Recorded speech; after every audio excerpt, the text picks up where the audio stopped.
Здравствуйте! Абхазское телевидение продолжает серию интервью с кандидатами в президенты Республики Абхазия. Помимо бесплатных эфиров, распределенных Центральной избирательной комиссией, Абхазское телевидение предлагает всем кандидатам возможность принять участие в дополнительных эфирах. Продолжительность 30 минут. Сегодня у нас в гостях кандидат в президенты Республики Абхазия Алхаз Квицини. Алхаз Алексеевич, добрый вечер. Добрый вечер. С вашего позволения, коротко расскажу о формате нашей сегодняшней встречи. У нас с вами 30 минут, из которых основная часть времени отведена на беседу. Оставшееся время кандидат может использовать и обратиться к избирателям. 30-минутный таймер появится сразу после ролика с вашей биографией, и наши телезрители также смогут видеть этот таймер. Квицини Алхаз Алексеевич родился 23 июня 1969 года в селе Ктол Ачимчирского района. В 1986 году окончил Сухумскую 10-ю среднюю школу имени Нестора Лакоба. С 1986 по 1988 годы работал лаборантом в Кинской чайной фабрике. С 1988 по 1990 годы служил в Советской армии. С 1990 по 2005 годы работал сменным технологом в Кинской чайной фабрике. В 1992 году окончил Институт субтропического хозяйства по специальности ученый-агроном. С 2005 по 2014 годы работал заместителем главы администрации города Сухум. С 2013 по 2015 годы сопредседатель политической партии Амцахара. С октября 2015 года председатель политической партии Амцахара. Ветеран Отечественной войны народа Абхазии, боец Сухумского батальона, награжден медалью за отвагу. Женат, отец 3 детей. Алхаз Алексеевич, завтра в Абхазии будут проходить памятные мероприятия, посвященные трагической дате в нашей истории. Это Отечественная война народа Абхазии. Да. Вы принимали участие в боевых действиях. Да. И вот сегодня на встречах с избирателями вы часто говорите о том, что в нашей стране нет закона о ветеранах, и это, в принципе, ссылаясь на ваши слова, неприемлемо. Скажите, пожалуйста, какие принципиальные моменты должен предусматривать этот закон? Это первый вопрос. И еще очень интересно, в случае своей победы вы будете работать над предложением в парламент о таком законе? Безусловно. Но прежде всего, в начале беседы я хотел бы отметить, что завтра на самом деле трагическая дата для нашей страны и в целом для нашего народа. И эту нашу историю нельзя забывать. Мы помним это все. Наша молодежь должна помнить. Она должна помнить не только факт войны, что была у нас война, она должна помнить и о ее причинах этой войны, знать, учиться. Я хотел бы, пользуясь случаем, выразить слова сочувствия семьям погибших в нашей войне. Это добровольцы Северного Кавказа, ребята, девчата. У нас с юга России много добровольцев отовсюду было. Низкий им поклон. Помним, чтим память ихнюю. А живым всем ветеранам войны крепкого здоровья, удачи в жизни. Вот, что касается закона, то этот закон нам необходим, обязательно нужен. Конечно же, это закон, мы прорабатываем его. Я не зря об этом заявил и сказал. На самом деле он давно был нужен, но, видимо, как-то руки ни у кого не доходили. Я считаю, что в этом законе должны быть предусмотрены и внесены те условия, которые должны предусматривать социальную защищенность ветеранов, льготы, рабочие места для ветеранов, как их создать и прочее другое, которое будет на самом деле отражаться для них, для такой категории людей, и они должны результаты и плоды этого закона ощущать на себе, а не просто закон ради закона, который будет лежать и не работать, как множество таких других законов. Но сами затронули тему, не могу об этом не спросить после ваших слов, но вот как бороться с тем, чтобы законы, которые принимаются в Абхазии, законы, которые уже работают, они исполнялись. Ведь мы неоднократно и в этой студии тоже уже говорили о том, что у нас одна из важных проблем — это неисполнение закона. Да, совершенно верно. Как сделать так, чтобы закон все-таки исполнялся? Мы все понимаем, что по нашей Конституции главой исполнительной властью является президент. Именно исполнительная власть должна выполнять законы. А глава этой власти исполнительной должен контролировать выполнение и ход этой работы.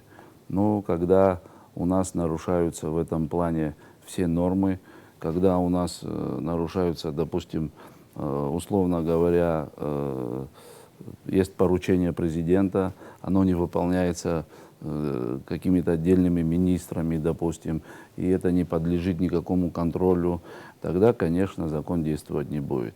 Другое, что если у нас в законе прописано, да, что там чиновники первого лица, чиновник должен знать, необходимо ему знать абхазский язык. Да? Мы же нарушаем, мы на работу берем людей, которые не владеют абхазским языком. Понимаете, вы сами видели здесь в студии, что происходило, когда люди, говорящие о законе, сами нарушают закон, установленный ЦИКом там, или кем-то. Мы сами нарушаем законы, не выполняем. Нету контроля над выполнением закона, нету ответственности чиновничьего состава перед законом. Поэтому все это и такой бардак происходит. Алхас Алексеевич, вот опять тоже, исходя из вашего ответа, хочу задать вопрос. Вы говорили о том, что на встречах с избирателями вы говорили о том, что необходимо предоставлять больше рабочих мест представителям нетитульной нации, проживающих, то есть представителям и других наций. Да, но конечно. вот в контексте с вашим ответом, у нас с 1 января 2015 года действует закон о государственном языке, Да. в котором четко прописано, что на госслужбу может устраиваться человек, владеющий абхазским языком. Вот как вот эти две, казалось бы, вот параллельности соединить и вот привести к тому, о чем вы говорите? А мы же не знаем, кто из, допустим, русскоязычного населения, кого можно взять на работу. Тот или иной специалист, знает он абхазский язык или не знает. А может и есть такие, но мы же это не делаем. Мы на самом деле просим у России помощи, да, у стратегического партнера. А у нас в правительстве и в парламенте нет ни одного депутата, ни одного министра или замминистра русской национальности в данном случае, если мы об этом говорим. Это очень плохо, понимаете. Мы живем в стране многонациональной. И чтобы сохранять у нас толерантность между собой, нам нужно предусматривать такие механизмы, когда нужно привлекать к работе, к законодательной, к исполнительной, в ветвях власти привлекать людей профессиональных, компетентных из разных национальностей. Мы не должны так себя вести. Ну, закон ведь никак вопросе. не ограничивает. Закон не ограничивает, но, видимо, нет желания у нынешнего руководства. А то вы помните, когда еще было время тогда, когда, допустим, на выборах парламентских делалась квота, квотировались места, там районы выделялись, где, допустим, мог выбираться депутат русскоязычный. И многое другое было, но это все в прошлом. Вот сейчас в абхазском парламенте не представлены депутаты другой национальности? Представлены армянской национальности, но русской нет.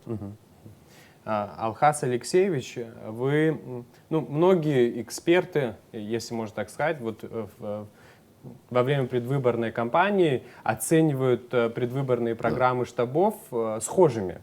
Однако вы с этим не согласны и говорили о том, что ваша программа отличается. Расскажите, пожалуйста, в чем принципиальное отличие, на ваш взгляд, программы, с которой вы баллотируетесь? На самом деле вы правы, да. Я слышу такие разговоры, которые ведутся на встречах представителями штабов, членами команды кандидатов, да и сами кандидаты, когда говорят, в принципе, что все предполагаемые и предлагаемые программы, они идентичны. Это на самом деле не соответствует действительности. Наша программа, на мой взгляд, на сегодняшний день отличается от всех программ, которых я видел и о которых я слышал. Я, например, в развернутом виде еще ни от одного кандидата не видел программу действий, да, вот, дорожную карту, будем так говорить.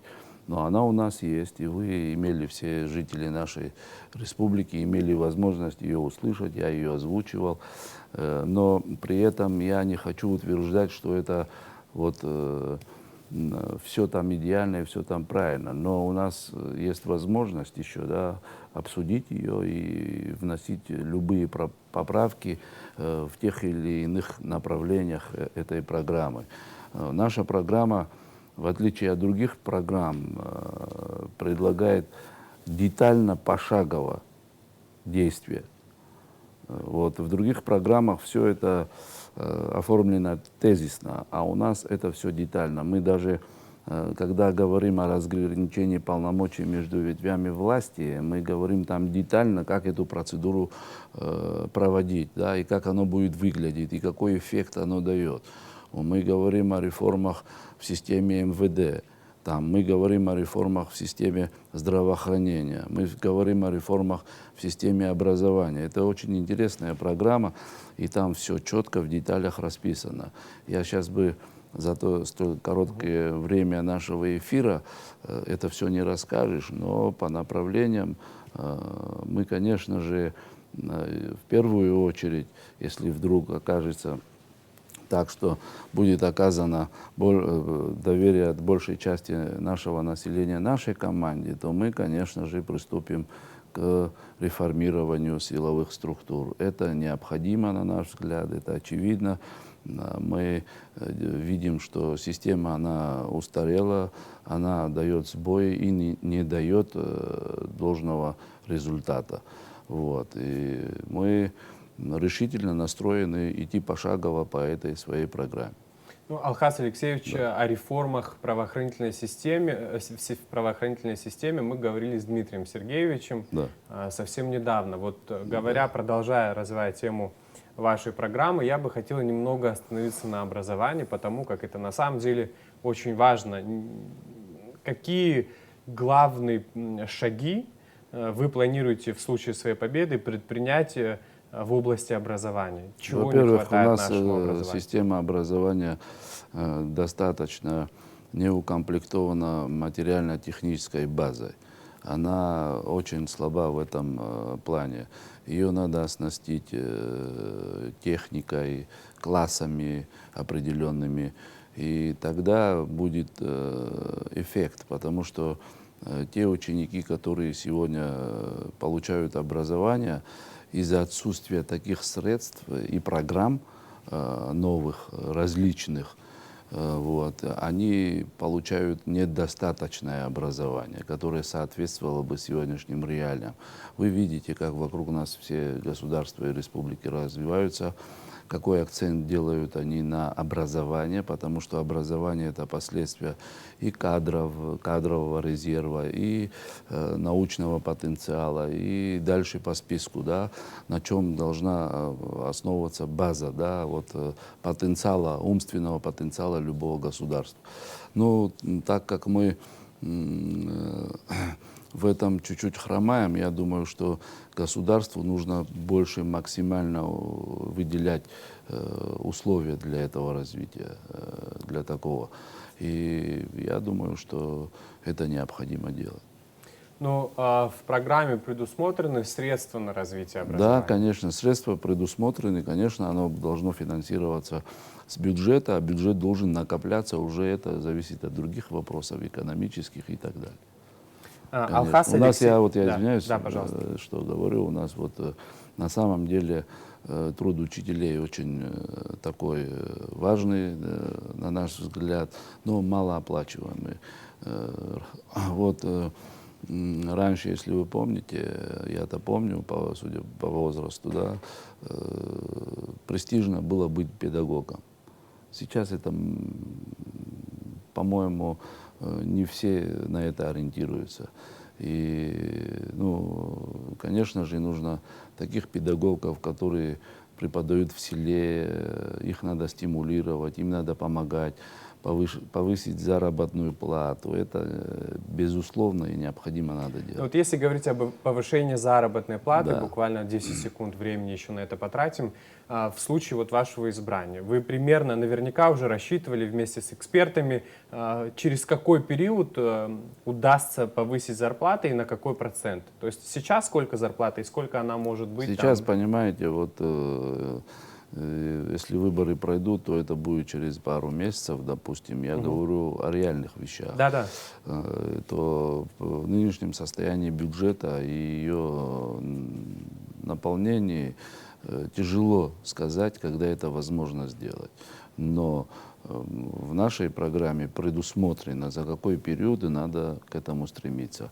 Это период 1,5 года, год до 2 лет. Да. Конечно же, ощутимый подъем заработной платы, к этому надо стремиться, потому что такими минимальными заработными платами, не будем себя обманывать, прожить очень сложно в нашей республике.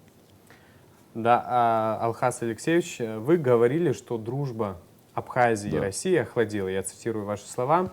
Расскажите, пожалуйста, в чем это проявляется, особенно с учетом того, что как раз-таки и ряд российских экспертов утверждают обратное. Ну, ряд российских экспертов, когда высказываются, я тоже за этим слежу. Но и у нас мы проводим свою аналитику, как граждане нашей республики. Вы знаете, в 2008 году был подписан договор большой. После него, как нам утверждали, договор 2014 года, он должен был вывести нас на новый уровень наших взаимоотношений. Но, как мы все видим и ощущаем, никакого нового уровня мы не ощутили. Я в этой части, в этой связи не обвиняю российскую сторону, потому что при поддержке Российской Федерации мы на самом деле видим, что она делает очень многое для нашей страны, но другое дело, как мы это эффективно для себя в республике используем. Много пунктов из этих договоров не работают и по сей день. Допустим, тот же пункт, как ИКЦ и другие вещи. И это, конечно же, не может не отражаться на взаимоотношениях. Мы сегодня видим, что к нам перестали, если честно говорить, ездить чиновники Российской Федерации. Мы перестали появляться на телеэкранах, телеканалах российских, мало появляемся. Вот. Помните то время, когда был президентом Сергей Васильевич Багапш, да, наша команда КВН часто выступала на экранах. Мы радовались этому. Наши делегации часто посещали Российскую Федерацию. И это, мы считаем, было такое пиковое время в наших отношениях. И оно потихонечку, на наш взгляд, сходится на нет. Давайте возьмем такую элементарную вещь. Да? За все 5 лет нашему президенту не было сделано официального визита. У нашего президента не было в России. Это же тоже о чем-то говорит. Дальше, на наших последних встречах нашего главы государства с Владимиром Владимировичем Путиным, который говорил уже 2 раза на встречах, повторяет, что уровень товарооборота в процентном соотношении падает. Это же тоже о чем-то говорит. Если какие-то ангажированные люди, журналисты или политологи, или социологи говорят о чем-то, это может быть не совпадать с реальной жизнью нашей и реальными нашими отношениями. На самом деле это ощущается.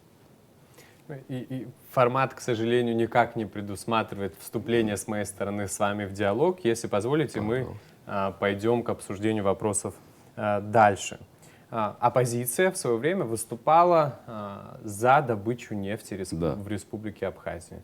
В принципе, многие знают позицию действующей оппозиции по этому вопросу. Давайте ее на всякий случай еще раз озвучим.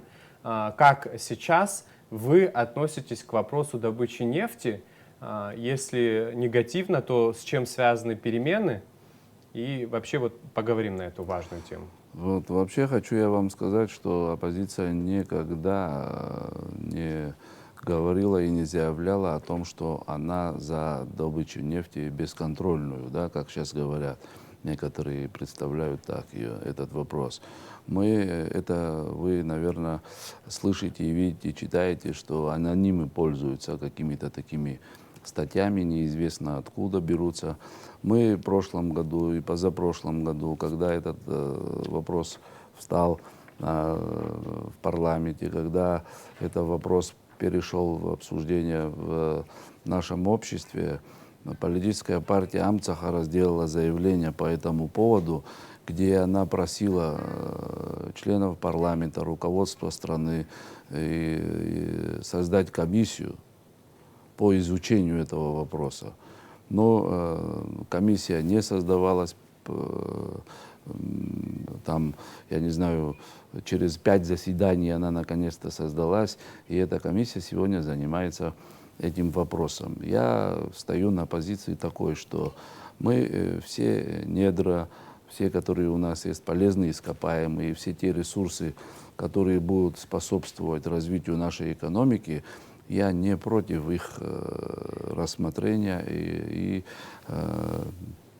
использования нашим государством. Но вопрос нефти, он такой, что тут касается и вопросы экологии туда входит, и все эти вещи, вопросы договора самого, который на данном этапе существует.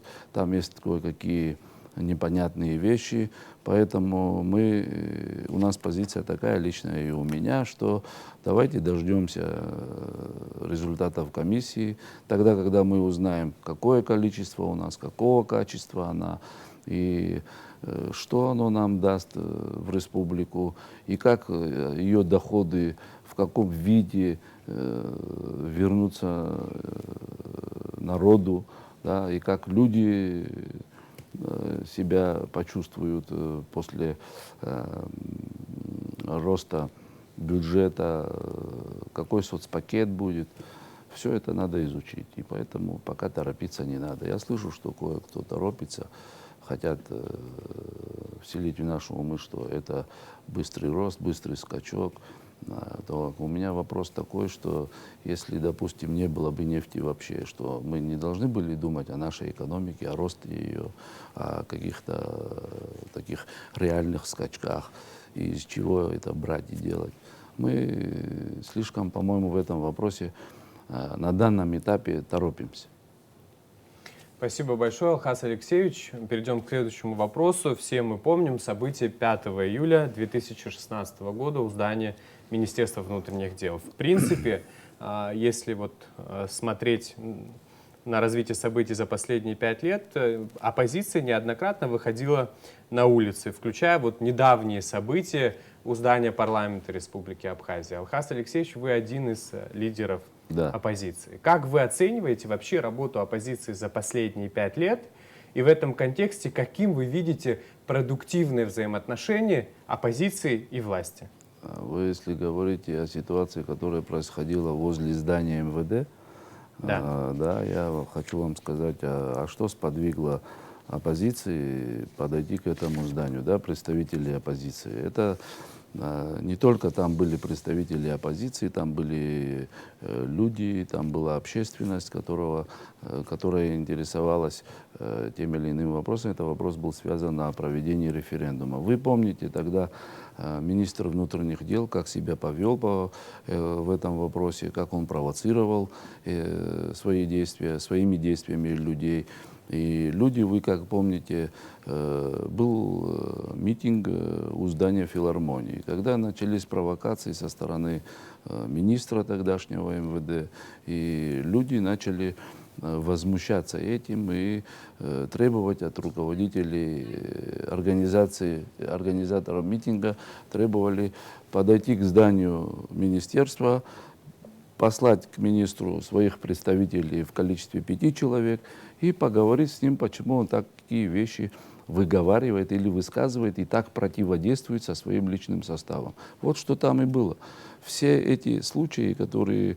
Там не было штурма, там не было захвата здания. Кто-нибудь заходил в здание? Нет. Более того, люди мирно стояли у забора там, здания, и пошли провокации со стороны самого же министра там. И, конечно же, люди были возмущены. И там, слава богу, все обошлось нормально, без захвата самого здания. Таких вещей и не было задумано, и они не происходили. Люди хотели услышать на свой вопрос ответ от руководства тогдашнего МВД. Оно не услышало.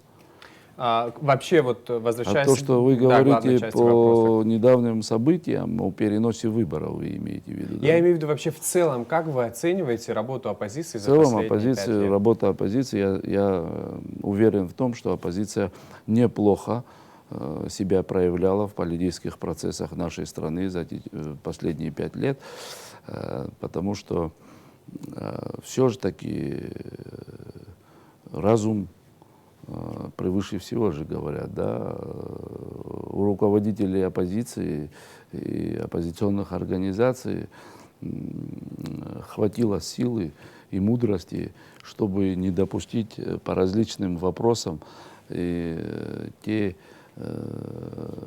вещи, которые происходили у нас в 2014 году, в результате чего был и совершен такой переворот. Мы все это помним прекрасно.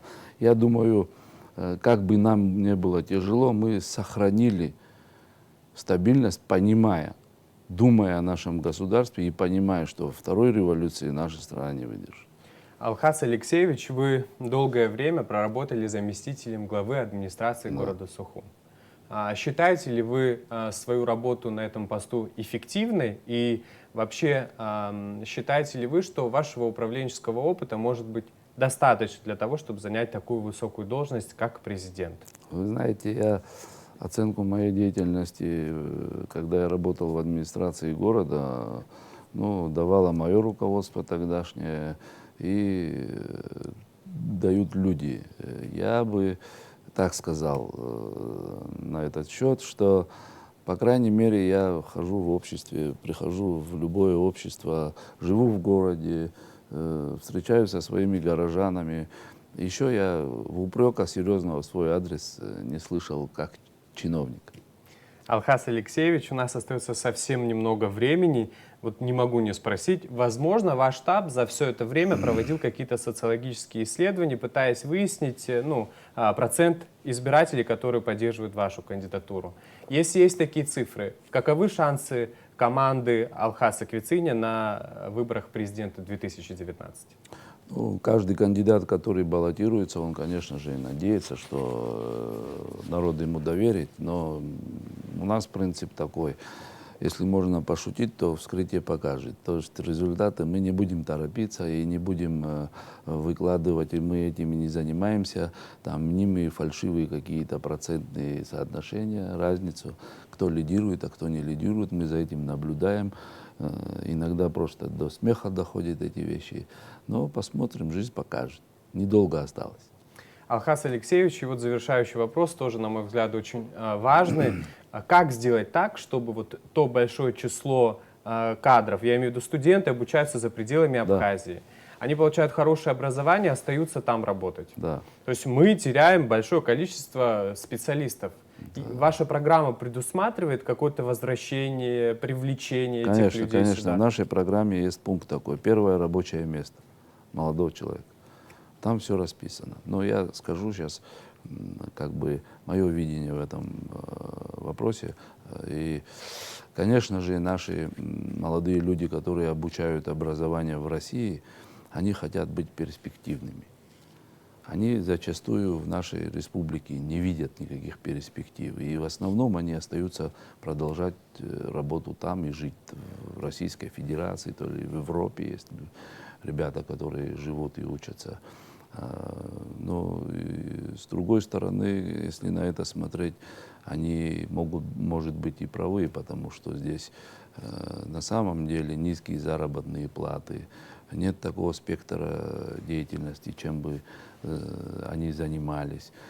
Эти все условия нужно готовить государству.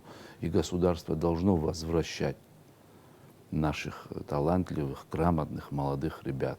Их надо собирать у нас дома, всех. И в хорошем смысле, да, использовать их талант, их образование, их энергию в строительстве нашего тоже молодого государства.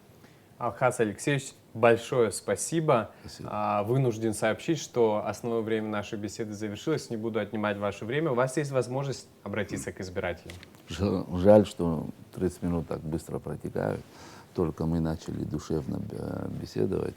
Но и тем не менее я хочу обратиться к нашим гражданам и сказать, что выборы скоро, вот буквально через 2 недели.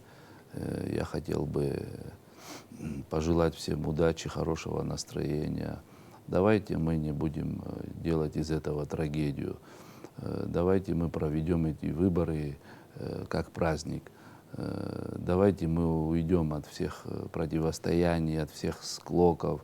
Давайте мы начнем объединяться наконец-то. Я бы просил всех кандидатов, представителей штабов, чтобы не нагнетали обстановку в республике, чтобы относились друг к другу с добротой, чтобы мы знали, что 25 числа заканчивается, но наступает и 26 число. И тогда, чтобы мы все дружно могли радостно сказать, что наша страна уже будет изменяться, потому что в нашей стране новый избранный президент.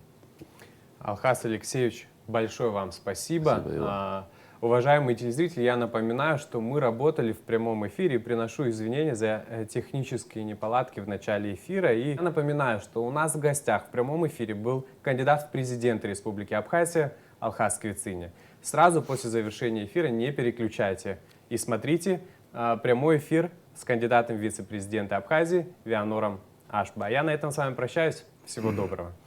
Спасибо. До свидания. До свидания. До свидания.